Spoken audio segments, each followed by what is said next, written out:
Hello students. आज जो हम लोगों को टॉपिक पढ़ना है वो है मेमोरी। मेमोरी क्या होती है?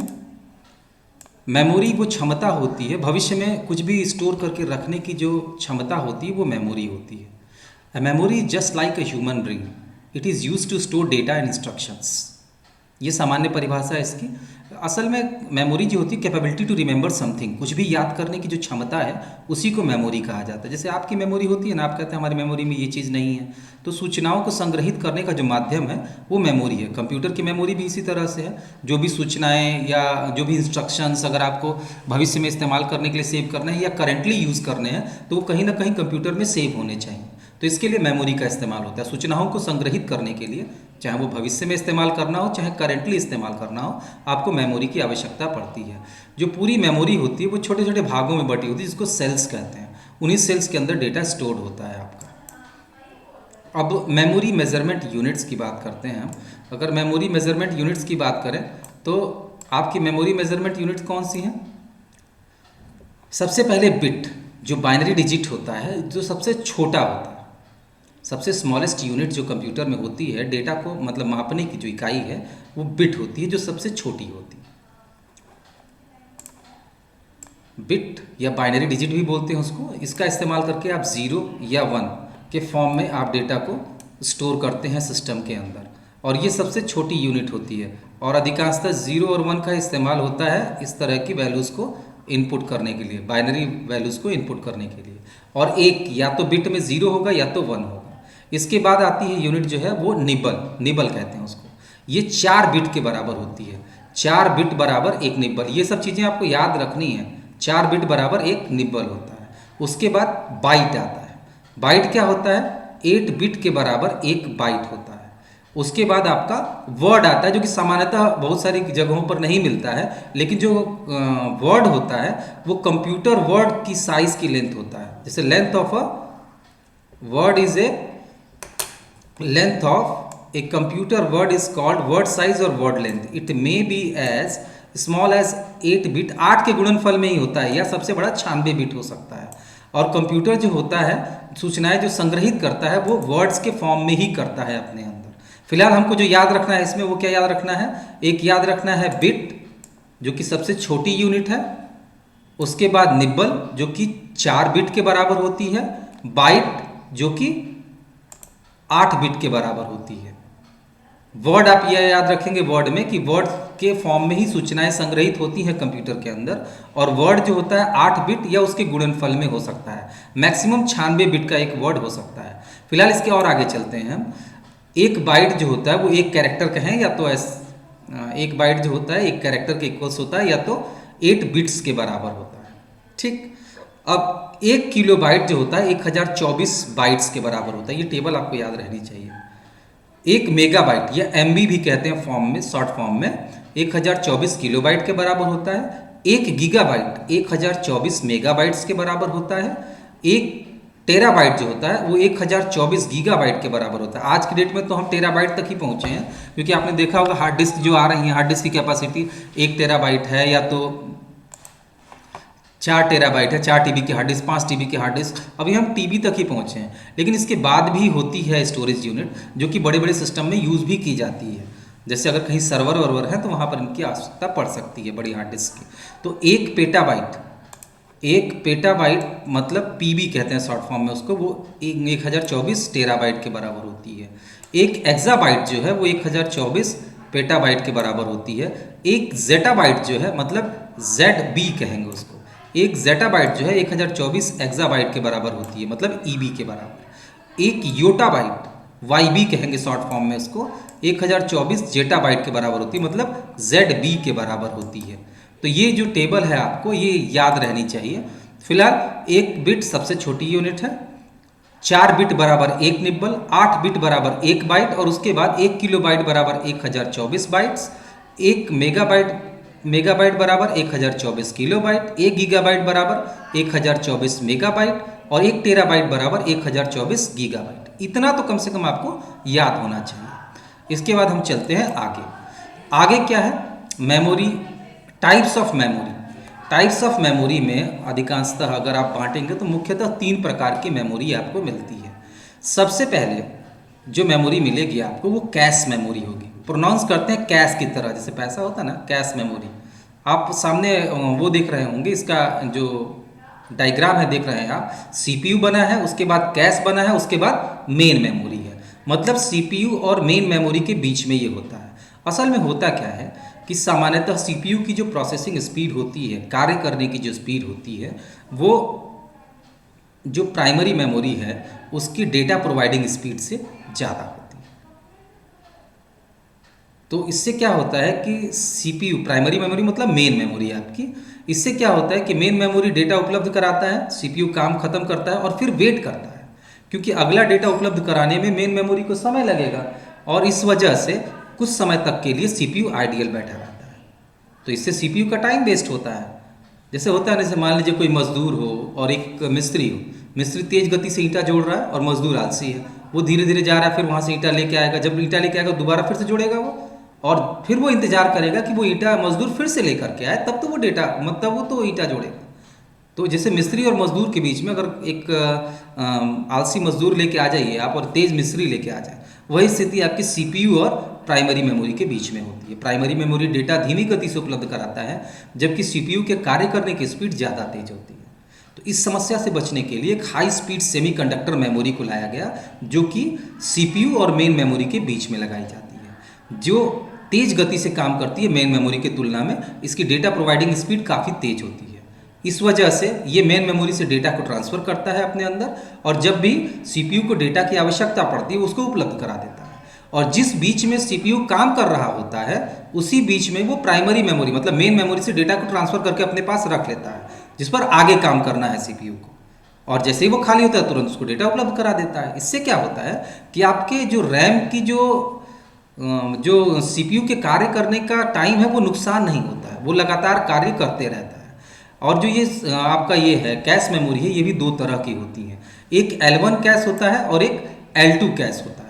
L1 कैश में क्या है, L1 कैश को इंटरनल कैश भी कहते हैं, और जो मतलब प्रोसेसर के साथ इनबिल्ट आता है पहले से। और दूसरा L1 मतलब लेवल 1 कैश, और दूसरा होता है L2 कैश या लेवल 2 कैश। लेवल 2 कैश की विशेषता ये होती है कि इसको एक्सटर्नल कैश भी कहते हैं। बाद में चल करके सिस्टम खरीदने के बाद में चल करके आपको लगता है कि आपको कैश मेमोरी को इंक्रीज़ करना है, तो आप उसके लिए इसका इस्तेमाल L2 कैश का कर सकते हैं। तो L2 कैश एक्सटर्नल कैश भी कहा जाता है। ठीक, अब इसके बाद प्राइमरी मेमोरी या मेन मेमोरी आता है। Primary memory holds only those data instruction on which the computer is currently working. It has a limited capacity and data is lost when power is switched off. मतलब primary memory उन्हीं data और निर्देशों को, उन्हीं सूचनाओं को या उन निर्देशों को संग्रहित करता है जिस पर वर्तमान समय में कंप्यूटर कार्य कर रहा होता है। हो सकता है कि आप टाइप कर रहे हो, वो डेटा प्राइमरी मेमोरी में जाएगा, मतलब रैम के अंदर जाएगा। या तो हो सकता है कोई इंस्ट्रक्शन, कोई प्रोग्राम रन कर रहा हो, MS ऑफिस आपने ओपन किया हो तो वो रैम के अंदर आएगा। कोई गेम खेल रहे हो आप तो वो रैम के अंदर आएगा। मतलब जो भी काम आप करेंटली कर रहे हैं और उसके लिए जिन डेटा की आवश्यकता है वो सब रैम के अंदर, प्राइमरी मेमोरी के अंदर आएंगे। कोई भी आउटपुट अगर आपको उपलब्ध कराना है तो वो भी पहले रैम के अंदर आएगा, उसके बाद ही आप उसको देख पाएंगे। मतलब रैम की जो उपयोगिता है वो बहुत ज़्यादा है सिस्टम के अंदर। अगर आप इनपुट कर रहे हैं, कुछ लिख रहे हैं, तो भी वो रैम के अंदर जाएगा और तब आप उसको देख पाएंगे। जब आप कुछ आउटपुट डिस्प्ले कराना चाहते हैं तो वो भी रैम के अंदर आएगा, उसके बाद आउटपुट हो पाएगा। अगर आप कुछ मेमोरी में सेव करना चाह रहे हैं तो भी वो प्राइमरी मेमोरी में, रैम में पहले जाएगा, उसके बाद सेव होगा। जब हम नॉर्मली प्राइमरी मेमोरी की बात कर रहे होते हैं तो हम रैम की बात कर रहे होते हैं, इसको ध्यान रखिएगा। क्योंकि प्राइमरी मेमोरी के दो भाग होते हैं, एक होता है रैम और दूसरा होता है रोम। रैम क्या है? रैम वो मेमोरी का वो भाग है जिसके अंदर डेटा आप स्टोर कर पाते हैं। जो टाइप कर रहे हैं आप, जैसे हमने आपको कहा ना कि कोई भी काम कर रहे हो तो जब आप टाइप कर रहे हैं तो डेटा रैम के अंदर जाता है। अब ये कहा जाता है कि रैम जो है उसका नेचर जो है वो वॉलेटाइल प्रकार का है। वॉलेटाइल मेमोरी भी कहते हैं रैम को। क्या कारण है इसके पीछे? वॉलेटाइल मेमोरी कहने के पीछे कारण ये है कि इस पर पावर सप्लाई का प्रभाव पड़ता है। जब तक पावर सप्लाई ऑन है तब तक रैम के अंदर का डेटा सुरक्षित है, और जैसे ही पावर सप्लाई जाएगी रैम के अंदर का डेटा भी गायब हो जाएगा। तो इसलिए इसको वॉलेटाइल टाइप मेमोरी कहते हैं। और इसके इसी कैरेक्टरिस्टिक की वजह से एक डिवाइस यूज़ होता है कंप्यूटर के साथ जिसको हम कहते हैं यूपीएस। यूपीएस का फुल फॉर्म कितने लोगों को पता है? जिनको पता है अच्छी बात है, क्योंकि बहुत सारे कॉम्पिटिटिव एग्जाम्स में पूछता है।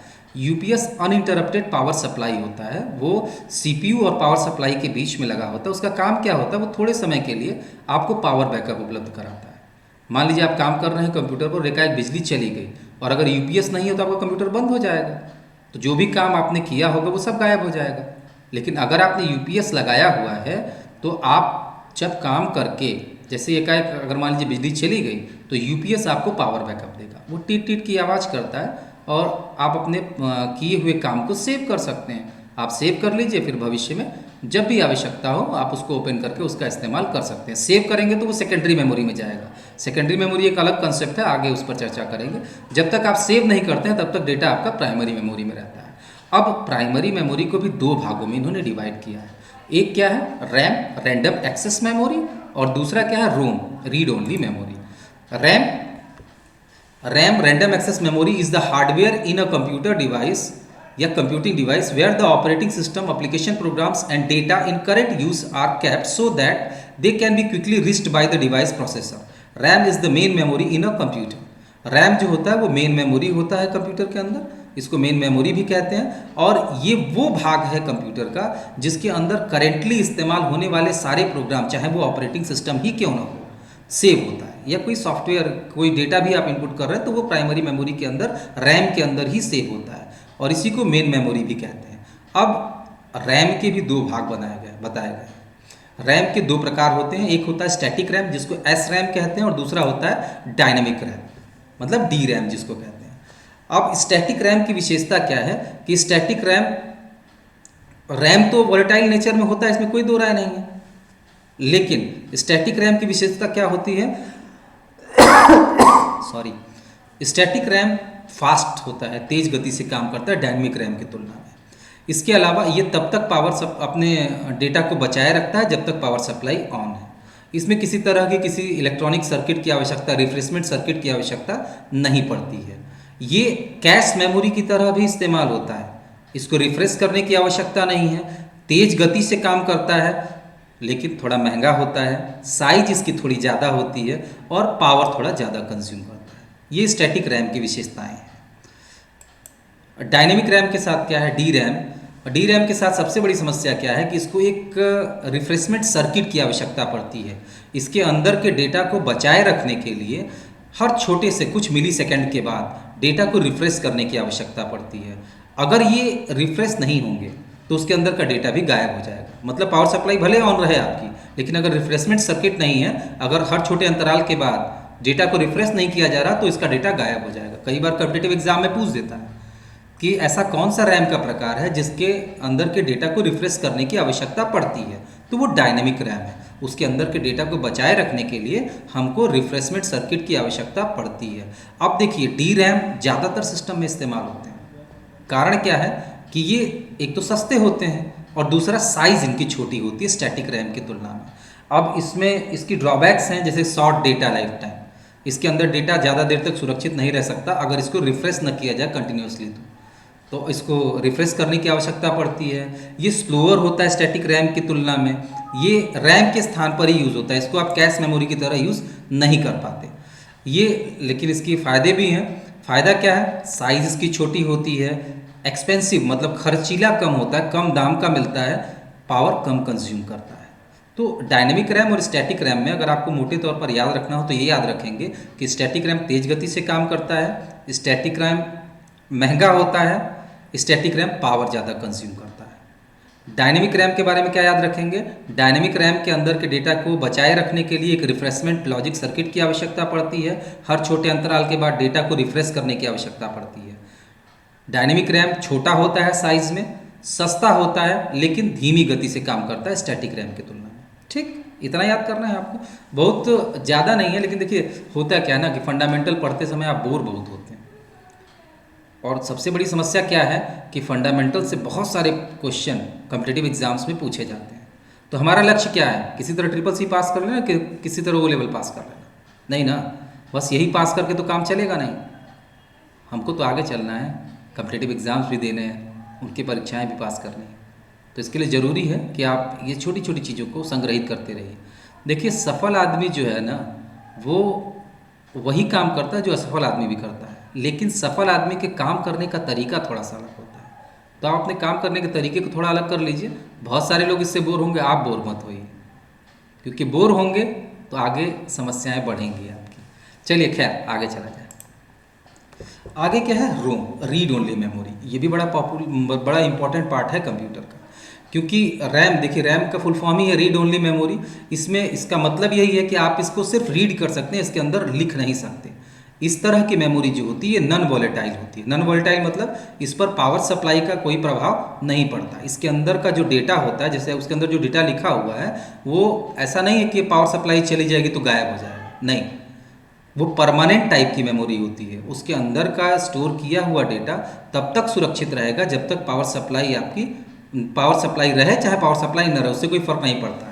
पावर सप्लाई जब तक रहे तब तक भी रहेगा, चली जाए तो भी उसके अंदर रहेगा। कारण क्या है कि रोम के अंदर की सूचनाएं उसी समय लिख दी जाती हैं जब सिस्टम को बनाया जा रहा होता है, और रोम के अंदर की सूचनाएं आपके कंप्यूटर को प्रॉपर तरीके से चलाने के लिए आवश्यक हैं। जैसे एक प्रोसेस होता है ना आपका बूटिंग प्रोसेस, बूटिंग प्रोसेस होता है। बूटिंग प्रोसेस मतलब कंप्यूटर को स्टार्ट करने की प्रक्रिया। कंप्यूटर स्टार्ट कैसे होगा, और कंप्यूटर को स्टार्ट करने की प्रक्रिया के लिए एक प्रोग्राम की आवश्यकता पड़ती है जिसको हम बूटस्ट्रैप लोडर कहते हैं।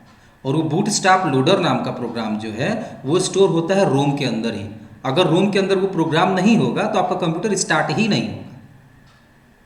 तो इसकी उपयोगिता समझ में आ रही होगी आपको। इसके अलावा बायोस नाम का बेसिक इनपुट आउटपुट सिस्टम नाम का प्रोग्राम भी इसके अंदर सेव होता है। काम क्या है उसका, जो भी बेसिक इनपुट आउटपुट ऑपरेशन है वो सारे वही कंट्रोल करता है। तो अब तो आपको रोम की उपयोगिता समझ में आ रही होगी। तो रोम काफ़ी महत्वपूर्ण भाग है। भले ही एक डेटा आपके द्वारा इनपुट किया गया डेटा स्टोर नहीं करता, लेकिन ये टाइम, इसके टाइम ऑफ मैन्युफैक्चरिंग इसमें वो डेटा लिखे जाते हैं जो आपके कंप्यूटर को प्रॉपर तरीके से चलाने के लिए आवश्यक है। समझ गए? चलो फिर आगे चलते हैं। अब देखिए, अब इसमें रैम के प्रकार हैं, थोड़ा सा याद करना पड़ेगा आपको। जैसे M ROM, masked ROM, P ROM, programmable read only memory, मतलब ऐसा रोम जिसमें प्रोग्राम लिखे जा सकते हों, लेकिन सिर्फ एक बार प्रोग्राम लिखे जा सकते हों। इसके बाद E P ROM, erasable and programmable read only memory. E P ROM का फुल फॉर्म क्या होगा, erasable programmable read only memory. ये भी एक तरह की रीड ओनली मेमोरी होती है जिसके अंदर data, computer memory that can retrieve store data after power supply has been turn off and back on is called non volatile. ये नॉन वॉलेटाइल की परिभाषा हुई कि इसके अंदर का डेटा नॉन वॉलेटाइल होता है। तो सारे रोम का डेटा नॉन वॉलेटाइल होता है, लेकिन इसमें क्या फ़ायदा है कि इसके अंदर लिखे गए प्रोग्राम को आप मिटा करके दोबारा से प्रोग्राम लिख सकते हैं। तो और भी हैं प्रकार अभी रोम के, जैसे ई पी रोम, मतलब electrically erasable programmable read only memory. Electrically erasable programmable read only memory की विशेषता क्या है, ये एक फ्लैश मेमोरी का प्रकार है, रोम का प्रकार है, जो कि पावर को तब तक बचाए रखता है जब तक आपकी बिजली चली नहीं जाती है। When the power is removed, that store information retain when the power is removed, नहीं सॉरी, ये पावर को बिजली के न रहने पर भी बचाया रहता है। और इसकी विशेषता क्या है ईपी रोम की, ईईपी रोम की, electrically erasable and programmable read only memory. ये इलेक्ट्रिकली मतलब इलेक्ट्रिक का इस्तेमाल करके इसके प्रोग्राम्स को मिटाया जा सकता है और इसके अंदर दोबारा से प्रोग्राम लिखे जा सकते हैं। अब एडवांटेजेस ऑफ रोम्स क्या हो सकते हैं, रोम की विशेषताएं क्या हो सकती हैं। Non volatile in nature, non volatile मतलब रोम के जितने भी प्रकार आपने देखे वो सभी नॉन वॉलेटाइल होते हैं, मतलब इन पर पावर सप्लाई का कोई प्रभाव नहीं पड़ता। अगर एकाएक बिजली चली भी जाए तो उसके अंदर का डेटा सुरक्षित रहेगा, मतलब वो नॉन वॉलेटाइल इन नेचर होते हैं। उसके अंदर के डेटा को आप गायब नहीं कर सकते। इसके अलावा एक्सीडेंटली उनका डेटा चेंज नहीं होता। कारण क्या है कि आप रीड ओनली मेमोरी है तो उसके अंदर के डेटा को आप चेंज नहीं कर सकते। फास्ट होते हैं स्पीड में अपनी विशेषताओं के कारण। अब इसके बाद देखिए अगला, ये तो प्राइमरी मेमोरी के प्रकार हो गए, प्राइमरी रैम हो गया, रोम हो गया। अब तीसरा प्रकार जो मेमोरी का होता है ये सेकेंडरी मेमोरी है, और ये काफ़ी महत्वपूर्ण है।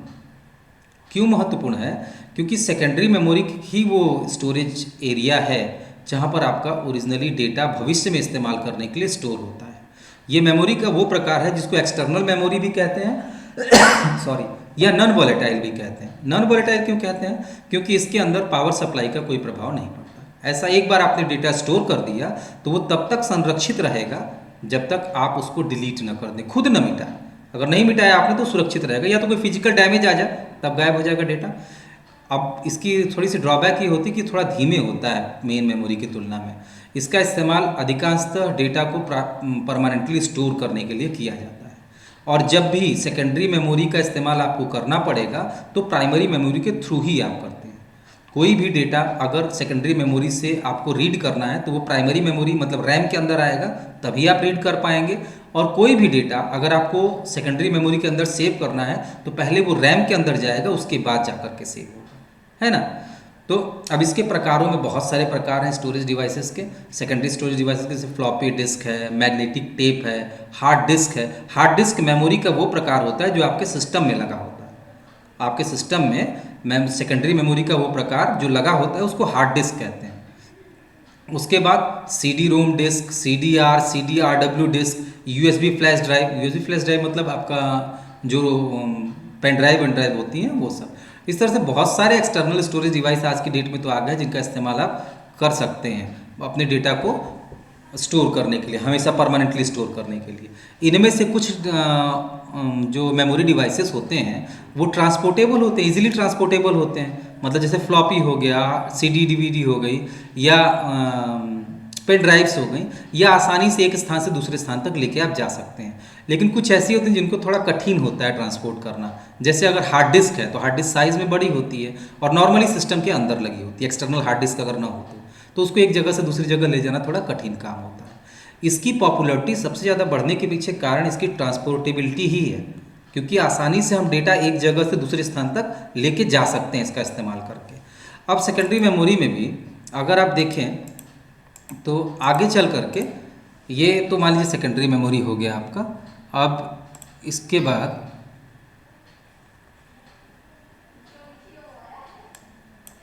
ये सेकेंडरी मेमोरी आपका ख़त्म हुआ। अब इसमें एक और चीज़ आपको बतानी रह गई।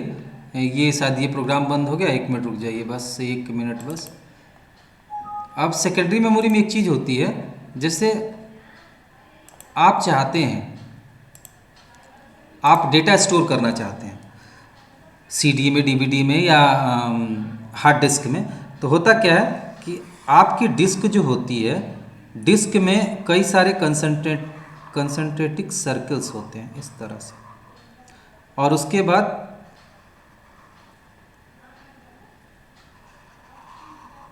मतलब आपकी डिस्क जो होती है सामान्यतः इस तरह से बटी होती है भागों में। ये जो गोल सर्किल आप देख रहे हैं ना, इस तरह की सर्किल, इसको हम ट्रैक बोलते हैं।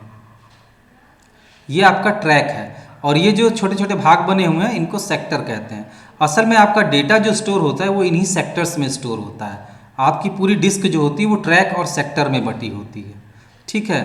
तो ये चीज़ सेकेंडरी मेमोरी है, और जो भी डेटा आप स्टोर करते हैं आप सेकेंडरी मेमोरी के अंदर भविष्य में इस्तेमाल करने के लिए जो भी डेटा आप स्टोर करते हैं वो सेकेंडरी मेमोरी में स्टोर करते हैं। और आपकी सेकेंडरी मेमोरी जो होती है वो ट्रैक एंड सेक्टर्स में बटी होती है। जो गोल वाला होता है सर्किल टाइप का उसको ट्रैक बोलते हैं, और जो बॉक्स टाइप बन जाता है उस पार्टीशन की वजह से उसको सेक्टर कहते हैं। उन्हीं सेक्टर में ओरिजिनली डेटा आपका स्टोर होता है। ओके, तो यही है सेकेंडरी मेमोरी आपकी। अगली क्लास में फिर मुलाकात होगी। उम्मीद है कि आप पढ़ रहे होंगे मन लगा करके। मन लगा के पढ़िए, सफलता चाहिए तो, बाकी तो सब चल ही रहा है। Thank you.